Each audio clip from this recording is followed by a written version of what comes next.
Ça fait déjà plusieurs années que la MRC est en réflexion par rapport à cet enjeu-là de l'avenir des églises, du patrimoine religieux.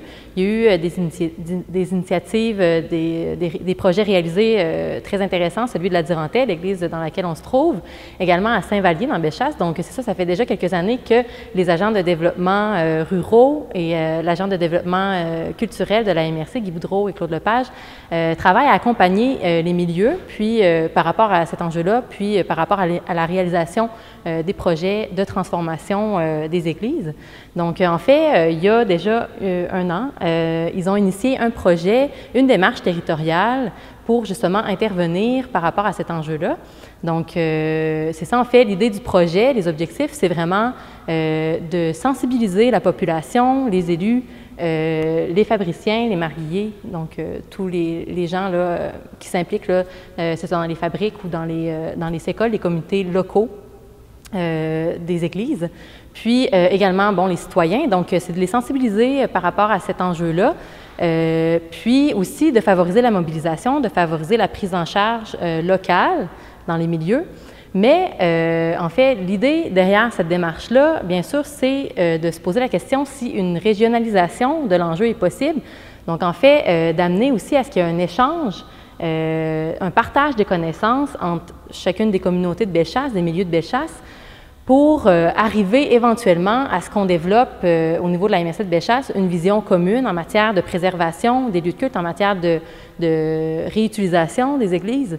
Donc c'est ça, puis faire en sorte que les projets qui vont émerger sur le territoire, lorsqu'on va trouver dans chacun des milieux de nouvelles vocations pour les bâtiments, de faire en sorte que ces projets-là émergents puissent devenir complémentaires les uns les autres, qu'il n'y ait pas 20 projets de salles, parce qu'il y a 20 églises dans Bellechasse, donc 20 projets de salles multifonctionnelles ou 20 projets de salles de spectacle, qu'il y ait des projets qui soient diversifiés partout dans Bellechasse puis qui puissent se compléter les uns les autres. Dans le projet de transformation, dès les premières rencontres, il était évident qu'il fallait conserver le culte dans le bâtiment.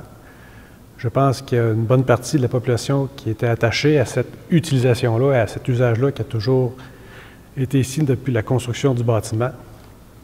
Je pense aussi que c'est une bonne façon de faire une transition entre les deux utilisations. Un bâtiment qui, pendant tout près de 100 ans, n'avait servi qu'exclusivement au culte et aux offices religieux. Et là, on l'amène à une autre utilisation qui est toujours communautaire, mais où on apporte des événements païens, si on peut dire, dans un bâtiment religieux. Donc, le fait de dire, bien, à la population qui y tenait toujours, on va conserver le culte dans ce bâtiment-là, on va respecter le lieu, le chœur est demeuré intact, on y a mis un rideau pour respecter ces deux usages-là qui maintenant sont complémentaires. Donc, ça répondait, à un besoin, et deux, je pense que ça permettait de faire une bonne transition et que ce projet-là soit bien accepté par toute la population. Alors, dans notre projet, la mobilisation a touché plusieurs générations. Je vous donne un exemple. Un jour, on a eu à préparer la corvée d'enlèvement des bancs.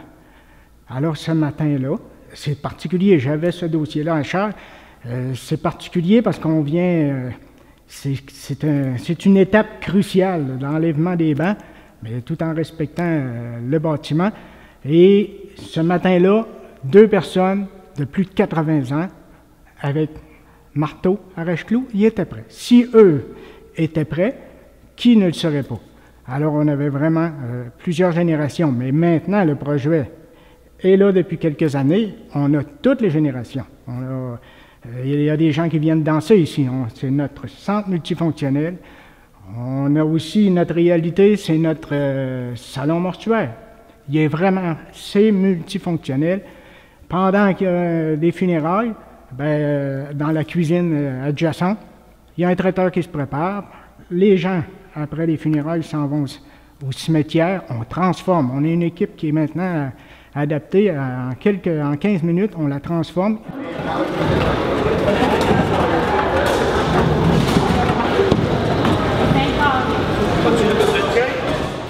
Ils reviennent, des tables rondes, des nappes, c'est un lunch. Leur deuil, ça aide au deuil. Ils reviennent au même endroit, mais le rideau derrière moi a baissé, tandis que pendant la célébration, le cœur est intact. On n'a pas touché au cœur, on a vraiment respecté.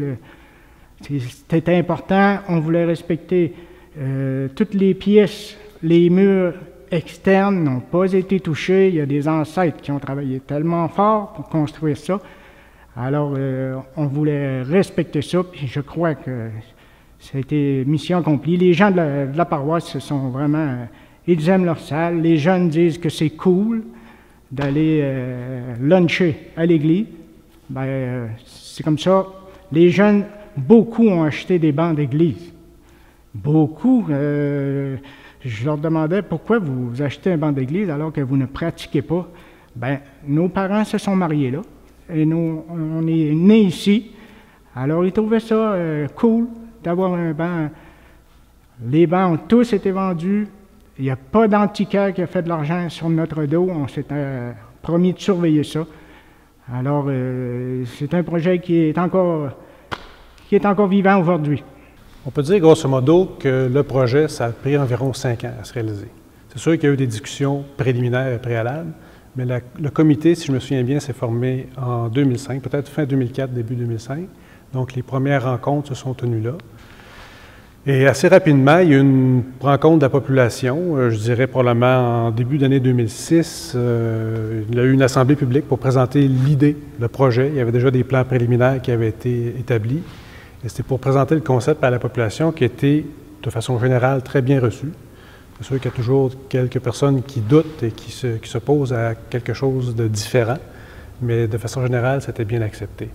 Donc, on peut dire 5 ans, grosso modo, pour réaliser tout le projet. Ça peut sembler long, mais c'est quand même assez rapide aussi parce qu'il y a beaucoup de travail à faire là-dedans, les demandes de financement et tout, puis les travaux, évidemment. Et l'objectif, peut-être ce qui a aidé à maintenir l'agenda, c'est que la Durantais fêtait son 100e anniversaire en 2010. Donc, il fallait idéalement arriver à temps pour ces célébrations-là, ce qui est arrivé d'ailleurs. Pour ce qui est du futur du patrimoine religieux dans Bellechasse, je pense qu'il y a énormément de potentiel. Sur le territoire de Bellechasse, on retrouve 21 églises de différentes acabits, là. Donc, c'est sûr que chacun des bâtiments a ses forces et tout ça. Mais en fait, il y a un très grand potentiel au niveau du nombre d'infrastructures, c'est sûr. Puis au niveau aussi, je pense, du dynamisme des milieux. Je pense que il y a déjà, on sent, suite à la démarche qu'on a entamée depuis 1 an, on sent déjà une réelle volonté de certains milieux. C'est pas nécessairement partout, mais en tout cas, dans la plupart des cas, de vouloir se mobiliser autour de cet enjeu-là, puis surtout de vouloir commencer à réfléchir. Donc, réfléchir en amont, justement, des éventuelles fermetures, parce que c'est sûr qu'il ne faut pas se le cacher. Là, il y a le défi dans Bellechasse, c'est probablement que dans 5-10 ans, il va y avoir beaucoup d'églises qui vont fermer leurs portes.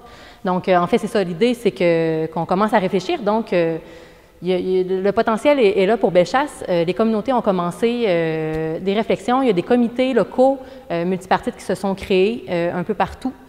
Dans environ la moitié des municipalités, là, disons, de Bellechasse. Puis c'est ça, c'est encore en voie de formation. Puis c'est ça, donc le défi, comme je le répète, le défi, c'est vraiment ensuite de faire en sorte que ces comités-là puissent échanger l'information, travailler ensemble, puis éventuellement collaborer sur les projets qui vont naître sur le territoire.